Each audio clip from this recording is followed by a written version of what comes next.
आयुष्यावरती टपणारा कोण आहे? तो काळ आहे. तो काळ वाट पाहत असतो, क्षणाक्षणाला काळ वाट पाहत असतो.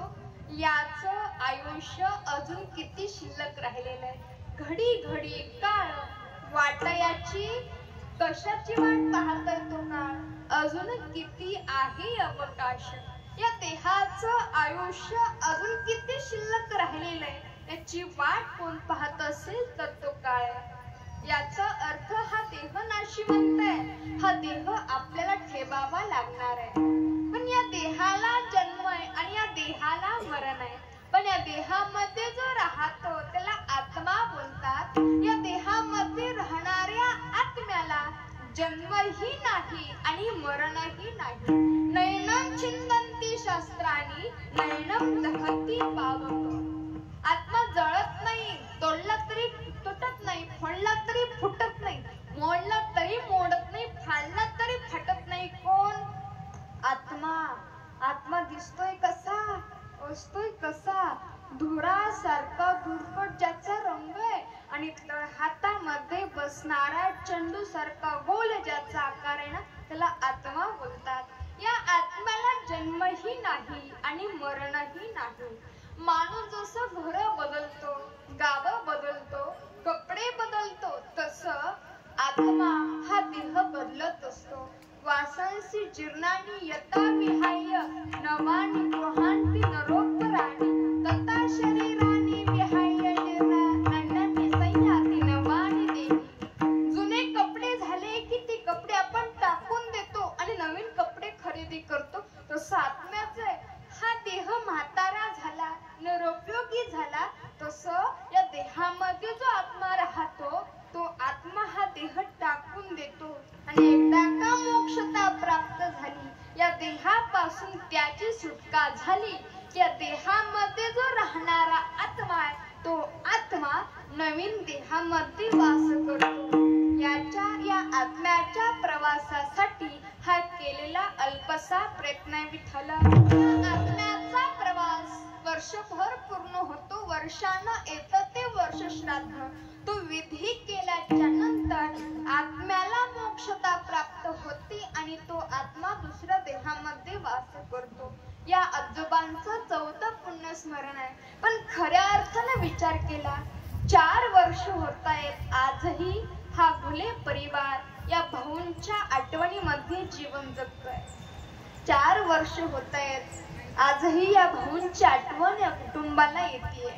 त्यांनी केलेले कष्ट आजही या कुटुंबामध्ये जिवंत आहेत. या कुटुंबाला भाऊंनी दिलेला आधार आजही या कुटुंबामध्ये जिवंत आहे. भाऊंनी केलेलं प्रेम आजही या कुटुंबामध्ये जिवंत आहे.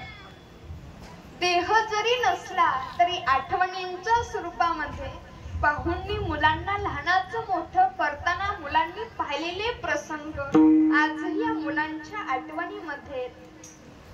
या देहाने जरी भाऊ नसले तर कर्माने आजही ते जिवंत आहेत. म्हणून तुकोबराय बोलतात तुका मने एका मरणाची सरे. आपल्याला जिवंत ठेवत नाही. देह जरी नसला तरी आपण कर्माने जिवंत राहतोय. आपलं धन आपल्याला जिवंत ठेवत नाही. आपला पैसा आपल्याला जिवंत ठेवत नाही. आपली संपत्ती आपल्याला जिवंत ठेवत नाही. आपलं पद आपल्याला जिवंत ठेवत नाही. तर जिवंतपणी माणसाने चांगले केलेले कर्म आपल्याला जिवंत ठेवतात. देहाने जरी आपण नसलो तरी कीर्तने आपण या कुटुंबामध्ये जिवंत असतो. म्हणून महाराज सांगतात जीवन जगताना असं जीवन जगावं की लोकांनी आपल्याला सलाम ठोकला पाहिजे. चालताना असं चालावं, लोकांनी आपल्याला राम राम घातला पाहिजे. बसताना असं बसावं, 4 लोक शेजारून बसली पाहिजेत आणि मरताना असं मरावं, असं मरावं. ज्याला कळलं ना त्याच्या डोळ्यात खळखळ पाणी आलंच पाहिजे. याला बोलतात उत्तम चिवरे कीर्तिमान. जीवनामध्ये केलेले चांगले कर्म ते कीर्ती रूपाने आजही भाऊ आपल्यामध्ये जिवंत आहेत. आज या परिवार भाऊंच्या आठवणीमध्ये जीवन जगतोय. सगळे नातेवाईक या ठिकाणी उपस्थित आहेत. माझा भाऊ माझ्या सोबत आहे. माझी बहीण माझ्या सोबत आहे, माझी आई माझ्या सोबत आहे, पण साध्या वेशातले साधे भोळे बाबा आज आमच्या सोबत नाहीत. या विचारानं भले परिवाराचं मनही भरून आले असेल आणि डोळेही भरून आले असतील. जीवनातून बाप निघून जाणं म्हणजे पाठीवरचा आधार संपल्यासारखं आहे आणि जीवनातून आई निघून जाणं म्हणजे मायेचं समुद्र आटल्यासारखं आहे. एक वेळ आपली आई वडील म्हातारे होतील, पण आई वडिलांची माया, आई वडिलांचं प्रेम आपल्यासाठी कधीच म्हातार होऊ शकत नाही. आई हा शब्द छोटा आहे, बाप हा शब्द छोटा आहे, पण आई बापामध्ये एवढं प्रेम दडलेलं आहे. आई बापासारखं निस्वार्थ प्रेम जगाच्या बापाला सुद्धा आपल्यावरती करता येत नाही. आपण मंदिरामध्ये गेलो, देवळातल्या मूर्ती समोर आपण हात जोडले, आशीर्वाद मागितला, तर मंदिरातली मूर्ती आशीर्वाद देताना 10 वेळा विचार करेल, यानं पाप केलंय की पुण्य केलंय. पण ज्या बापानं आपल्याला लहानाचं मोठं केलं, ज्या आईनं आपल्याला जन्म दिला, त्या आई बापाच्या चरणावरती आपण डोकं ठेवलं, एका क्षणाचाही विलंब न लावता माझं आयुष्य तुला लाभू दे, एवढा गोड आशीर्वाद देतात, निस्वार्थ आशीर्वाद देतात ना, ते आपले आई वडील असतात. आई बाबांना माहितीये माझं लेकरू खोडकर आहे, यानं पापही केलंय पुण्यही केलंय, पण माझं लेकरू आहे, निस्वार्थ प्रेम करतात ना, त्यांना आई वडील बोलतात. क्षणाचाही विलंब लागू देत नाही, देवा माझ्या लेकराला सुखात नांदू दे. याच्यापेक्षा मोठं दैवत कोणतं असू शकतंय? या जगाच्या पाठीवर निस्वार्थ प्रेम करणारे 2च व्यक्तिमत्व आहेत, एक म्हणजे आई आणि दुसरा म्हणजे बाप. आई बाप कधीच विचार करत नाही, काहीच अपेक्षा नसते आई बापाची.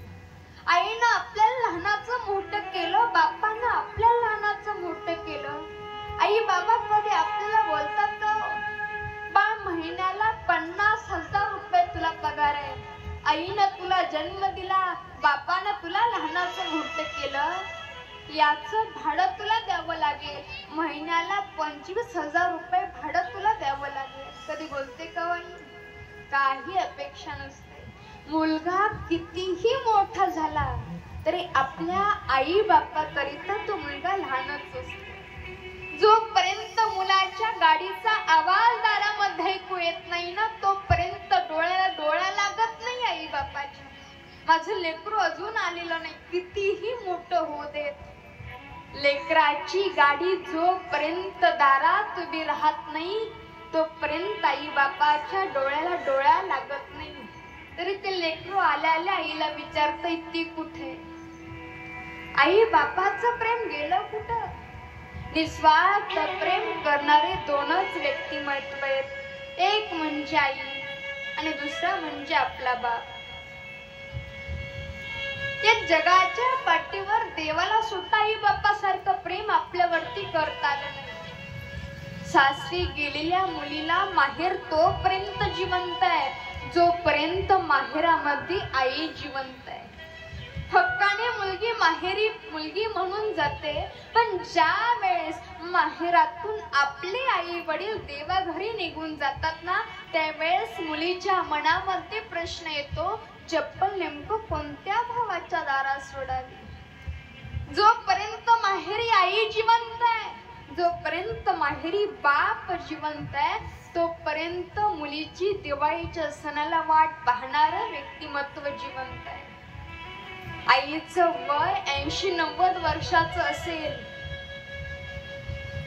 हातात म्हातारपणाची काठी आली, बाबू सालीसारखी त्वचा आईची झाली, डोळ्यानं आईला नीटसं दिसत नाही, कानानं आईला नीटसं ऐकू येत नाही, पण दिवाळीचा सण आला, लेकीचा संसार सुखात चालू आहे, पण आई खाटीवरती एका जागेवरती बसली, पाठीचा कणा वाकलेला आहे, आईची गुडघे आईला साथ देत नाही, चालता येत नाही आईला, डोळ्यात नीट दिसत नाही, कानात नीट ऐकवत नाही. दिवाळीच्या सणाला लेकीनं आईकडे यावं. भावाच्या मुलानं पाहावं, दारामध्ये आत्या उभी आहे. भावाच्या मुलानं आतल्या खोलीमध्ये जावं. खाटेवरती आई आडवी पडलीये.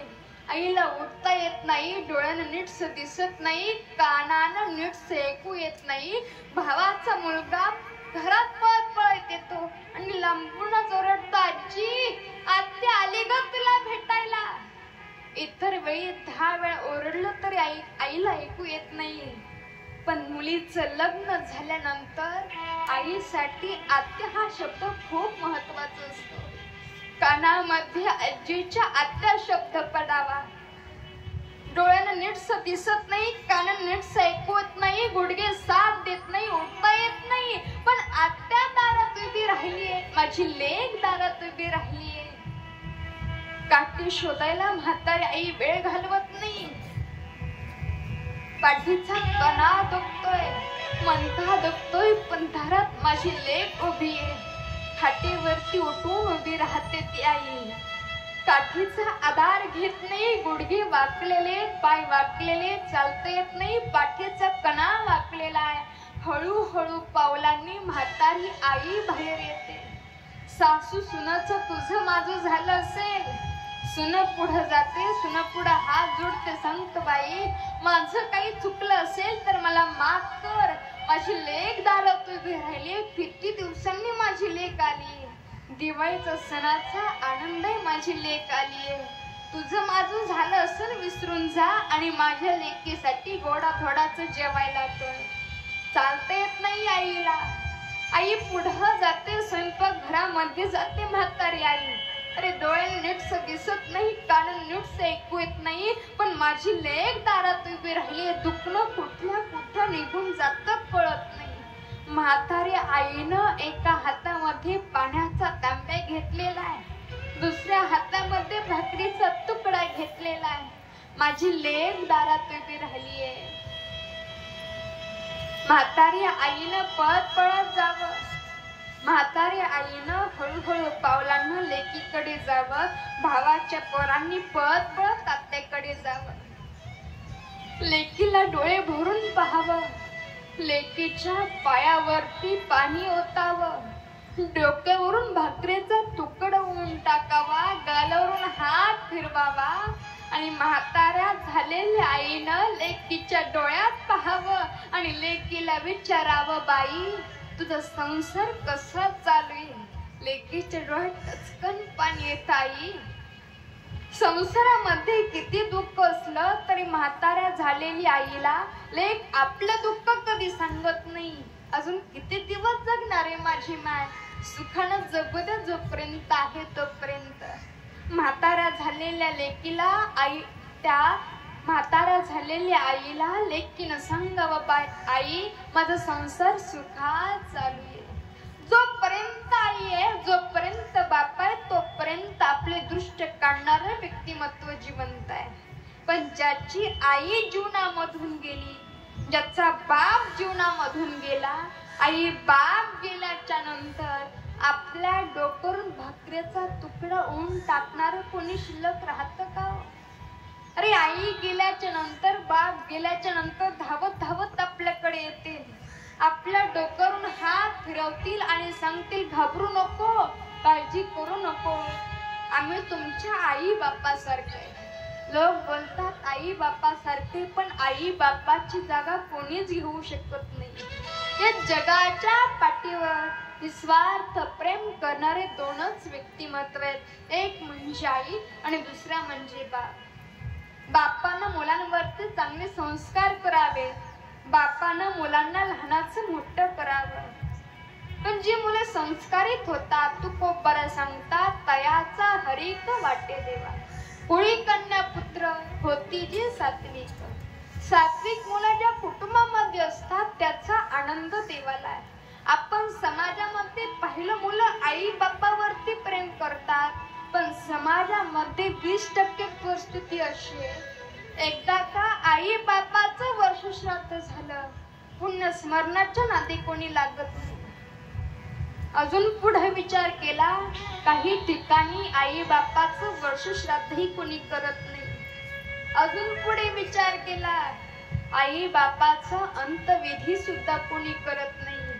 समाजामध्ये 20% परिस्थिती अशी आहे. अजून पुढे विचार केला तर समाजामध्ये 10% परिस्थिती अशी आहे, एकदा का मुलं स्वतःच्या पायावर उभी राहिलीत ना, आई बापाला सांभाळत नाही.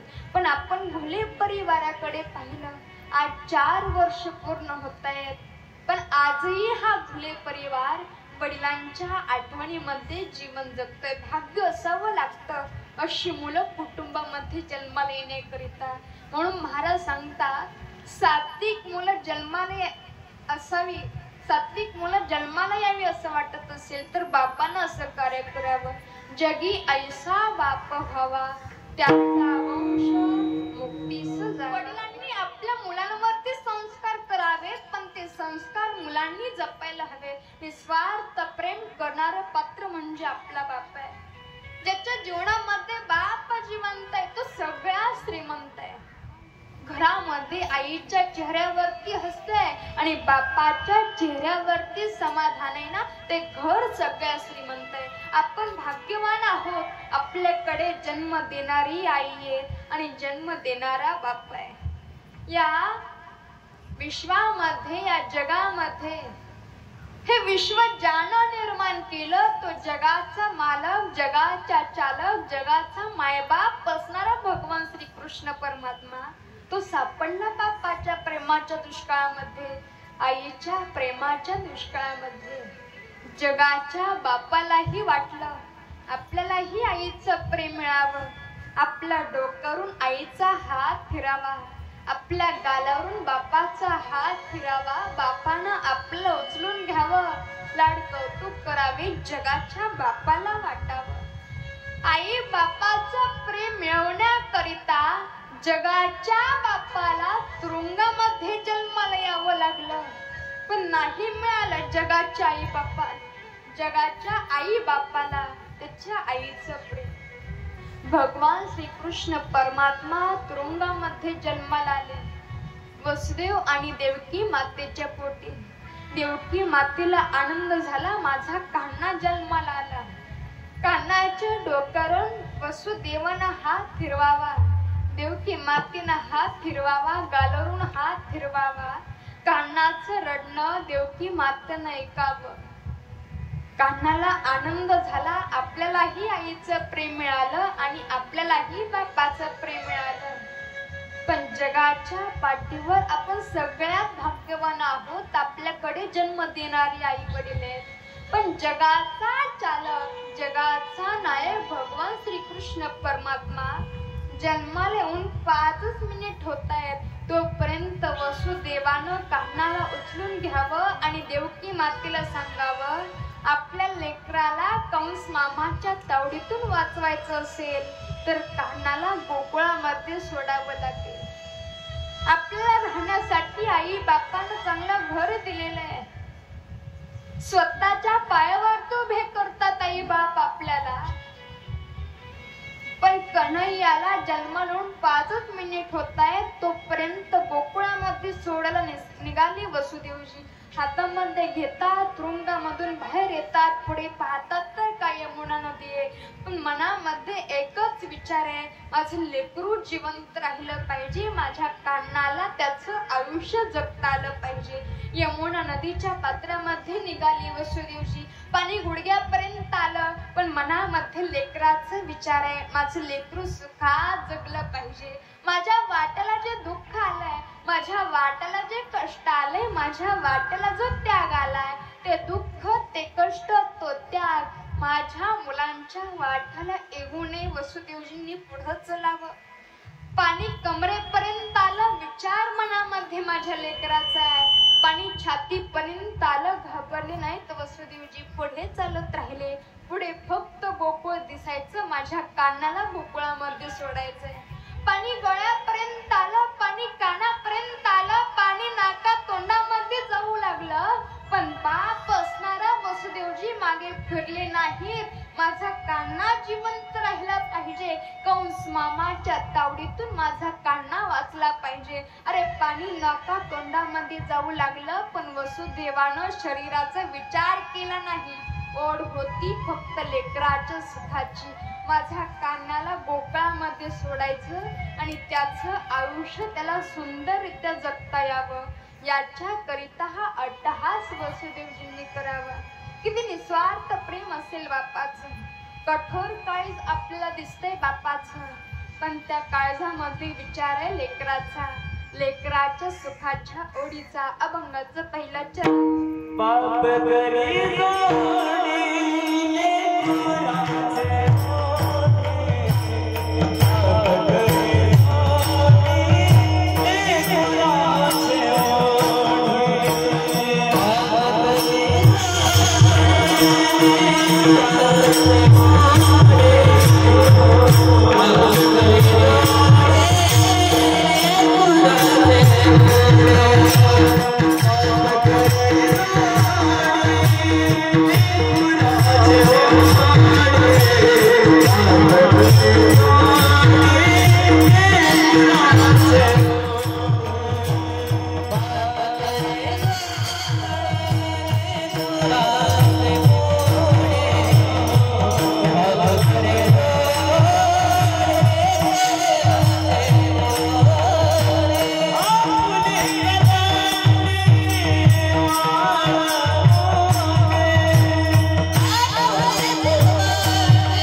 शरीराचा विचार करत नाही तो बाप, जेव्हा मुलाच्या सुखाचा विचार येतो. अरे ज्ञानोबरांच्या भावंडांना समाजानं वायूत टाकावं, तेव्हा वायूतून बाहेर काढण्याकरिता ज्ञानोबरांच्या आई वडिलांनी पंतांकडे जावं. रुक्मिणी माता आणि विठ्ठल पंत पुढे उभा आहेत. माझ्या मुलांना वायूतून बाहेर काढा, त्यांच्यावरती एवढा अन्याय होतोय, आमच्या डोळ्याला पाहवत नाही. काय दुःख द्यायचं असेल, काय त्रास द्यायचं असेल तो आम्हाला द्या, पण माझ्या लेकरांना वाळीतून बाहेर काढा. पंथांनी मजा घ्यावी, समोर एकच पर्याय उभा करावा. तुमच्या लेकरांना वाळीतून बाहेर काढायचं असेल तर एकच पर्याय, तुम्हाला देहांत प्रायश्चित्त करावं लागेल. कानामध्ये शब्द पडले, अंग थरथरायला लागलं. माघारी फिरले ज्ञानोबरांच्या आई वडील. आपल्या पर्णकुटीमध्ये येत आहेत. छोटीशी मुक्ता झोपली, भावंड झोपले. डोळे भरून भावंडांना पाहावं, डोळे भरून आपल्या मुलांना पाहावं आणि नदीच्या वाटेनं जावं. देहांत प्रायश्चित्त करायचंय, पण पुढे एकच पर्याय, याच्या पुढे दुसरा पर्याय नाही. विचार लेकरांच्या सुखाचा आहे. माझी लेकरं सुखात नांदावीत, याच्या करिता आई बापाला काही करावं लागल तरी चालेल, पण माझी लेकरं सुखात नांदली पाहिजे. ज्ञानोबरांच्या आई वडिलांनी नदीच्या पात्राकडे जावं. जेव्हा लेकरांच्या सुखाचा विचार येतो ना, पुढे दुसरा विचार येत नाही. ज्ञानोबरांच्या आई वडिलांनी नदीच्या पात्रामध्ये उडी घ्यावी. लेकरांच्या सुखाकरिता जे मरण स्वीकारायला तयार होतात ना, त्यांना आई वडील बोलतात. ज्ञानोबरांच्या आई वडिलांनी ज्ञानोबरांच्या भावंडाकरिता मरण स्वीकारावं. याच्यापेक्षा निस्वार्थ प्रेम जगाच्या पाठीवर पोंतसू शकतं. लेकरं लहानाची मोठी होतात आणि बाप आपल्या लेकरांवरती एवढा निस्वार्थ प्रेम करतो, एवढा निस्वार्थ प्रेम करतो. जेव्हा मुलीचं लग्न जमलं जातं, पाहुणे मंडळ येतात, पसंती होते आणि मुलीच्या पाहुण्यांची गाडी जेव्हा दरवाजातून पुढे जाते ना, आतल्या खोलीमध्ये जातो बाप. डोळे पाणावलेली आहेत, हळूच डोळे पुसतो, जगाला सांगत असतो माझ्या लेकीचं कल्याण झालं, माझ्या लेकीचं कल्याण झालं. लग्नाचा दिवस येतो, नवी कोरी पैठणी घातली लेकीच्या आईनं, शालू घातलाय लेकीनं, नवे कपडे घातलेत भावानं, सगळे लग्नासाठी तयार झालेत. पण मुलीच्या डोक्यावरती अक्षदा पडायची वेळ आली तरी ज्याला आहेरातले कपडे घालायला वेळ मिळत नाही ना, त्याला बाप बोलतात. मुलगी भोवल्यावरती उभी राहिली, डोक्यावरती अक्षदा पडतायत, पण तो बाप मात्र घाण मोकून डसा रडतोय. कन्यादान करताना बापाच्या डोळ्यातलं पाणी आटत नाही, संपत नाही पाणी, रडत राहतो तो बाप. जेव्हा मुलीच्या पाठवणीची वेळ येते ना, मुलगी आईच्या गळ्यात मिठी मारते. आई चालली मारते, दादा भाऊबीज आणि रक्षाबंधनाला भेटायला येशील ना रे दादा मला. तेव्हा मुलीची नजर आपल्या बापाला शोधायला लागते. मुलीला बाप दिसत नाही, तो बाप लग्न मंडपाच्या आड मध्ये जाऊन घाण मोकून डसा रडत असतो. आपल्या डोळ्यातील आसवांना तो बाप वाट करून देत असतो. मुलीनं बापाकडे पाहावं, बापानं मुलीकडे पाहावं, मुलीनं धावत धावत बापाकडे जावं. आपल्या बापाला एवढी कडकडून मिठी मारावी, एवढी कडकडून मिठी मारावी. बापानं सांगावं, बाळ आता तू मिठी मारलीस ना, ही शेवटची मिठी आहे. एकदा का तू सासरचा उंबरा ओलांडला, ज्या बापानं तुला लहानाचं मोठं केलं, मनात आलं नाही पाहते ना तुला बापाला.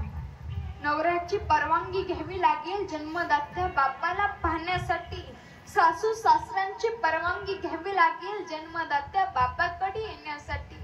मुलीनं सांगावं, बाबा नाही गेले तरी नाही चालणार का हो बाबा.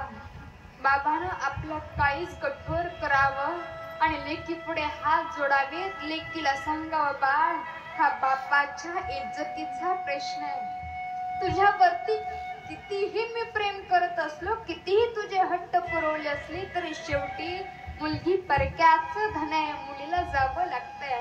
बाप मुलीला धरतो, गाडीमध्ये बसवतो, बाबा पलीकडच्या दरवाज्यामध्ये येतोय. बापाचं वय 40-50 वर्षाचं आहे आणि होणाऱ्या जावयाचं वय 25-26 वर्षाचं आहे. बापानं जावयापुढे हात जोडावेत आणि सांगावं, जावं बापू माझं काळीज काढून तुमच्या हातात गेलंय, सांभाळा माझ्या लेकीला. तुमच्या पुढे हात जोडतो, पण माझ्या लेकीला सुखात ठेवा. अरे आतापर्यंत बापानं कोणापुढे हात जोडले नाहीत ना, माझा बाप कोणापुढे झुकला नाही. पण जेव्हा लेकरांच्या सुखाचा विचार येतो, एकाही क्षणाचा विलंब न करता पुढे जी परिस्थिती असेल त्या परिस्थितीमध्ये वाहून घेणारा आपला बाप आहे. बाप जावयाच्या पुढे हात जोडतो आणि सांगतो, जावई बापू माझ्या लेकीला, माझ्या लेकराला सुखात नांदू द्या. काही चुकलं असेल तर तिला माफ करा, माझ्या लेकीला सुखात नांदू द्या. काय निस्वार्थ प्रेम असेल त्या बापाचं. आणि जेव्हा लेकीची गाडी पुढे जाते ना, बापाला आठवतं या लेकराला कडेवरती खेळवलंय, खांद्यावरती घेतलंय, पण हे लेकरू एवढं मोठं झालं काही कळलंच नाही आणि आता परक्याच्या घरी गेले. काय दुःख झालं असेल बापाला. बापाला लेकीचं बालपण आठवतंय. अभंगाचं दुसरं चरण.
लेकरांना मोठं करत असतो ना, कडे वागवणी भार खांदी. तो बाप मुलांना कडेवरती घेतो, खंडेवरती घेतो, त्या मुलांचा भार बाप सांभाळतो. तेव्हा मुलं आता स्वतःच्या पायावरती उभं राहतात. जगाच्या पाठीवर एवढं निस्वार्थ प्रेम करणारा आपला बाप आहे. म्हणून या बापाच्या प्रेमासाठी प्रत्येकानं हातानं टाळी आणि मुखानं नामस्मरण करायचं. विठोबा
समाजामध्ये 30% परिस्थिती अशी, एका घराचे 2 घर होतात, एका चुलीचे 2 चुली होतात, एका रानाचे 2 रान होतात. वाटणी करता करता आई बापाची सुद्धा वाटणी होती. थोरल्याकडे दिला जातो तो बाप आणि धाकट्याकडे दिली जाते ती आई. का हो? वाटीभर भाजीसाठी आणि अर्धीकोर भाकरीसाठी. बाळ आईच्या पोटामध्ये असताना आईला लाथा मारतं आणि लाथा मारल्यानंतर आई आपल्या पाहुण्यांना सांगत असते, नातेवाईकांना सांगत असते, माझं लेकरू पोटामध्ये लाथा मारते. याच्यापेक्षा मोठा आनंद कोणता असू शकतो? निस्वार्थ प्रेम आईचे. जेव्हा लेकरू जन्माला येतं ना, असह्य अशा वेदना हिला होतात. आणि जेव्हा लेकरू जन्माला आल्याच्या नंतर लेकराचा रडणारा आवाज आई ऐकते ना, वेदना कुठल्या कुठे निघून जातात समजत नाही. लेकराला लहानाचं मोठं करताना आईनं लेकराला अमृतासारखा पान्हा पाजावा, पण पान्हा पाजत असताना ते लेकरू आईच्या छातीमध्ये लाथा मारतंय. पण लाथ सहन करून जी अमृतासारखा पान्हा देते ना, तिला आई बोलतात. या जगाच्या पाठीवर आईसारखं प्रेम आणि बापासारखं प्रेम अजूनपर्यंत कोणालाच करता आलं नाही. म्हणून जोपर्यंत बाप जिवंत आहे ना, तोपर्यंत बापाची सेवा करावी. जोपर्यंत आई जिवंत आहे तोपर्यंत आईची सेवा करावी. ज्ञानोबा सांगून जातात, त्या सेविसे किर शरीरे लोण कीजे. ओवी सगळ्यांची पाठ आहे, पण दुर्दैव ओवीकडे आपली पाठ आहे. आई बापाची एवढी सेवा करावी, आपलं शरीर ओळून टाकायची वेळ आली तरी टाकलं पाहिजे, एवढी आई बापाची सेवा करावी. पण समाजामध्ये आपण काही ठिकाणी पाहिलं, मुलं स्वतःच्या पायावर तो उभी राहिली आई बापाची वाटणी करतात. भावंडांचं जमत नसेल, वाद होत असतील, वाटण्या होत आहेत, वाटण्या होऊ द्या. जमत नसेल जरूर वेगळं राहा, पण भावाभावामध्ये अबोला धरू नका. आई बाप जीवन जगत असताना आई बापासाठी कठीण प्रसंग कोणता असेल, जेव्हा सख्खे भावंड जेव्हा अबोला धरतात. आई बापा समोर सख्खे भावंड जेव्हा बोलत नाहीत ना तेव्हा सगळ्यात जास्त दुःख आई बापाला होते. भावाभावांचं पटत नाही, एकत्र राहणं त्यांना जमत नाही. वेगळं राहा पण भावाभावांमध्ये अबोला धरू नका. अरे भावाचं प्रेम ओळखायला आपण शिकलं पाहिजे. जेव्हा प्रभू श्रीरामचंद्र स्वतःच्या बायकोचा त्याग केला, राज्याचा त्याग केला, जन्मदात्या आई बापाचा त्याग केला आणि आपल्या भावाच्या प्रेमासाठी 14 वर्षांसाठी वनवासाला जायला निघाले. काय प्रेम असेल राम आणि लक्ष्मणाचं. हे भावाभावाचं प्रेम आपल्याला समजलं पाहिजे. आणि आई बापासाठी ऊर्जा कोणती असेल? भावंडांना एकत्र नांदावं, एकत्र खेळावं, अबोला धरू नका. हे आई बापाला सहन होत नाही. ज्यावेळेस रामाचा विजय झाला, रावणाची हार झाली ना, त्या मरता क्षणी रावणानं रामाला सांगावं, स्वामी तुमचा विजय झाला, माझी हार झाली. याचं कारण एकच होतं, लक्ष्मण तुमचा सावत्र भाऊ असून तुमच्या सोबत होता आणि विभीषण माझा सक्का भाऊ असून माझ्या सोबत नव्हता. जगाला जिंकायचं असेल तर आधी भावाला जिंकलं पाहिजे. रावणानं सक्का भावाला लाताडलं म्हणून त्याचं साम्राज्य नष्ट झालं, उद्ध्वस्त झालं. पण रामानं सावत्र भावाला सक्का भावापेक्षा जास्त जपलं म्हणून त्याचं राम राज्य आलं. हे भावाला समजलं पाहिजे. लहानपणी भावंडाच्या बांधावरती एकत्र खेळलीत, एकत्र नांदलीत. आता मोठी होतात आणि त्याच बांधावरून भांडण करतात. त्या बांधावर आता कुसळही पिकत नाही, पण त्याच बांधाच्या कारणावरून दोघं भावंड पोटामध्ये 10 वर्ष भांडण खेळतात. अरे त्या दोघांच्या भांडणात तिकडं वकील 2 एकर विकत घेते. किती अमीर भावात आहोत आपण. सक्का भाऊ पक्का वैरी व्हायला निघालाय. जमत नसेल भावाभावांचं, वेगळं राहायला चालेल पण अबोला धरू नका. विधभर बांधासाठी भाऊ सख्या भावाच्या कशात कुऱ्हाडी घालतोय. अरे येताना रिकाम आलोय आणि जाताना सुद्धा आपण रिकाम जाणार आहे. काय बरोबर घेऊन जाणार आपण? रावणाची लंका सोन्याची, कृष्णाची द्वारका सोन्याची. रावणाही बरोबर घेऊन जाता आलं नाही. रावणाची लंका जळाली, कृष्णाची द्वारका पाण्यामध्ये बुडाली. येताना एकटा आलोय आणि जातानाही एकटं जाणार आहे. तुका म्हणे ज्याची संपद एवढी सांगा ती कवडी गेली नाही. किती मोठा बंगला बांधला, त्या बंगल्यामध्ये आंघोळीचं पाणी तापवण्यासाठी चुला जरी उभा केला तरी आपल्या शेवटच्या आंघोळीचं पाणी आपल्याला बंगल्याच्या बाहेर अंगणात दगडाच्या चुलीवरती तापवावं लागणार आहे. भला मोठा बंगला बांधला, त्या बंगल्यामध्ये अंघोळ करण्याकरिता काचेचं जरी बाथरूम बांधलं तरी आपल्याला शेवटची अंघोळ बंगल्याच्या बाहेर अंगणातच घातली जाणार आहे. भला मोठा बंगला बांधला, बंगल्यासमोर कितीही गाड्या उभ्या केल्या, शेवटी जाताना आपल्याला चौघांच्या खांद्यावरती जावं लागणार आहे. पैसा किती कमवला, शेवटी कपाळाला रुपयाच लागणार आहे आणि तो रुपया सुद्धा आपण बरोबर घेऊन जाऊ शकत नाही. भला मोठा बंगला बांधला तरी आपला शेवटचा मुक्काम गावाच्या बाहेर स्मशान भूमीमध्ये, तिथं जाणं जाणार आहे आपल्याला. आपण बरोबर काहीच घेऊन जाऊ शकत नाही. म्हणून महाराज सांगतात, संपत्तीचा गर्व करू नका, पदाचा गर्व करू नका. आपण एवढी संपत्ती गोळा करून ठेवली, ती संपत्ती आपण आपल्या बरोबर घेऊन जाऊ शकत नाही. पण बापाचं अंतकरण एवढं उदार आहे, एवढं उदार अंतकरणाचे आई वडील आहेत. त्यांना माहिती आपण कितीही संपत्ती कमावली, ती संपत्ती आपण आपल्या सोबत घेऊन जाऊ शकत नाही. पण विचार आपल्या मुलांचा, माझ्या मुलाला आपल्यासारखी कष्ट करून संपत्ती उभा करावी लागेल. याच्या करिता जोपर्यंत पाय काम देतायत, जोपर्यंत हात काम देतायत, तोपर्यंत कष्ट करत राहतात आई बाबा मुलांच्या संपत्ती करिता, मुलांच्या संसाराकरिता. जेव्हा मुलगा स्वतःच्या पायावरती उभा राहतो, चांगला संसार त्याचा चालू राहतो आणि इकडे मुलीचा चांगला संसार आई वडील पाहतात ना, त्यावेळेस ती अलंकार पाहून आई बापाच्या डोळ्याला आनंद मिळतो. माझं तिसरं चरण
जोपर्यंत पाय चालताय, जोपर्यंत हात काम देतायत, तोपर्यंत मुलांकरिता संपत्ती गोळा करून ठेवतो आणि जाताना मात्र स्वतःच्या कष्टाने कमवलेली संपत्ती अगदी निस्वार्थपणे मुलाच्या नावावरती करून जातो.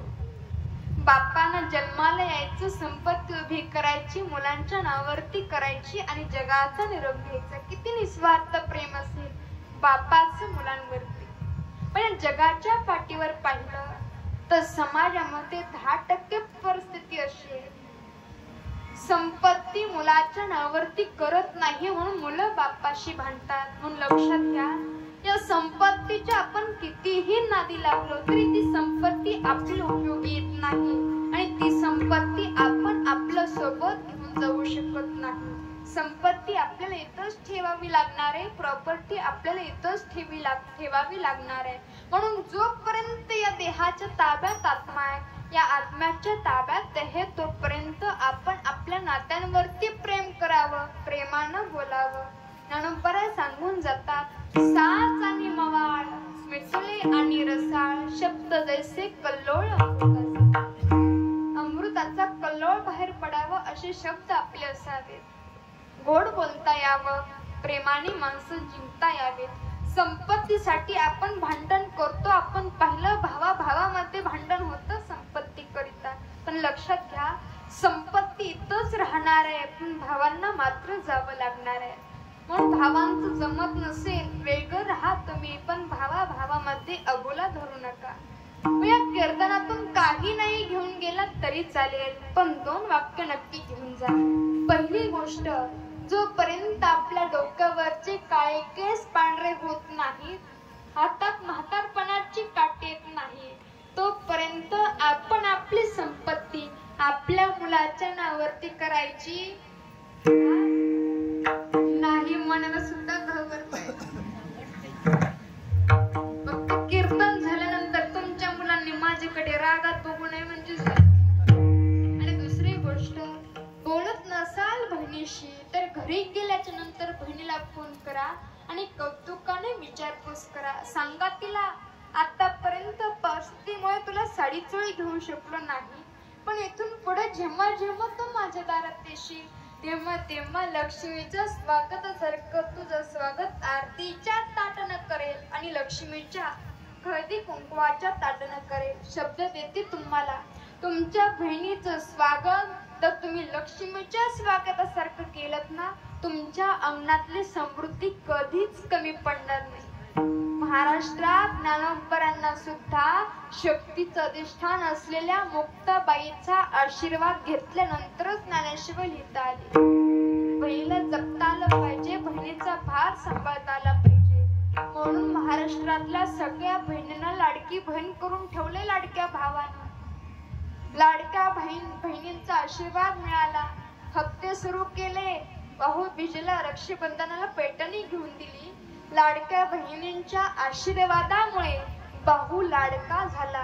म्हणून लक्षात घ्या, आपलं भलं करून घ्यायचं असेल तर आई वडिलांचा आणि बहिणीचा आशीर्वाद घ्यायला विसरू नका.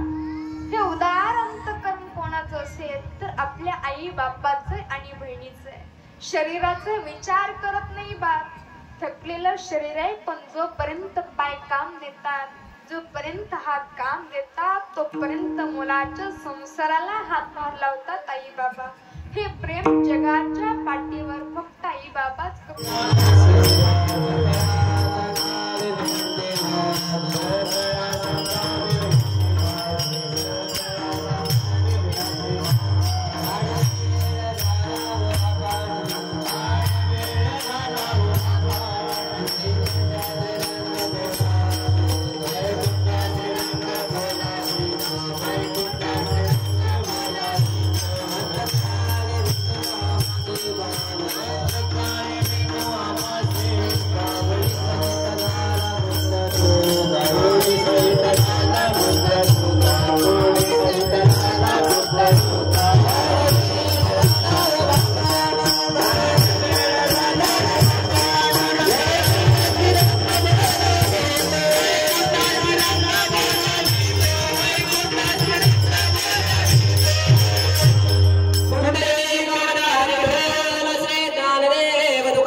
विठ्ठल